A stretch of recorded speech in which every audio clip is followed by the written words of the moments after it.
Tara at samahan niyo po kaming bisitahin ang isang mushroom farm dito sa Difon, Quirino. Konting kaalaman lang po, ang oyster mushroom o Pleurotus striatus ay isang uri ng edible mushroom.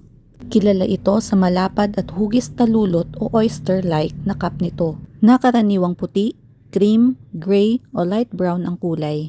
Samahan nyo nga po kaming pumunta sa kanilang laboratorio kung saan po sila nagproproduce ng kanilang planting materials. Hindi na nga po tayo pumasok sa laboratorio para iwas po sa kontaminasyon.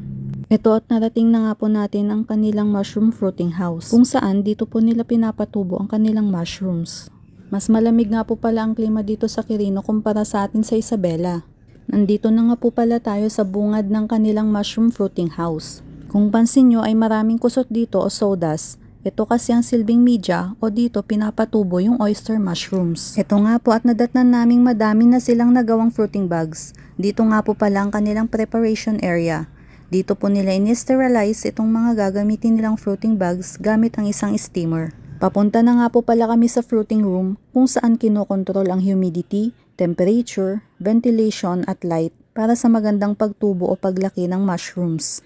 At ito nga po ay narating na natin ang kanilang fruiting room. Talaga naman pong na-amaze kami sa dami ng fruiting bags. Sa oras nga na ito ay nakapag-harvest na daw po sila para sa kanilang marketing. Matyaga nga pong ipinapaliwanag dito ni Sir kung paano po ang tamang pagpapatubo ng oyster mushrooms. Bukod daw sa masarap ang oyster mushroom ay puno rin ito ng nutrients. Ito nga at napansin po naming may mga patubo na namang mga mushrooms. Tuwang-tuwa nga po talaga kami dito dahil na-amaze po talaga kami. Bukod sa nutritional value nito, ang oyster mushroom ay maaari ring palaguin gamit ang mga agricultural waste materials tulad ng rice straw at sawdust. Kaya nakatutulong din ito sa paggamit muli ng mga agricultural byproducts. Hinayaan nga po pala nila kaming ma-experience na mag-harvest ng mga ito. Para sa oyster mushroom harvesting, ang teknik ay dapat maingat para hindi masira ang fruiting bag at para maayos ang susunod na flush o ang susunod na cycle o batch ng fruiting. Dito nga po pala ay sinubukan ni Habi na mag-harvest ng mushrooms. Yan nga po at parang takot siya dahil baka daw po masira. At ito na nga po ang aming na-harvest. Iniisip nga po namin kung anong luto nito mamaya. Naaliw nga po talaga kaming mag-harvest at naghanap pa po kami ng ready to harvest. At ito nga po at may nakita na naman po kami.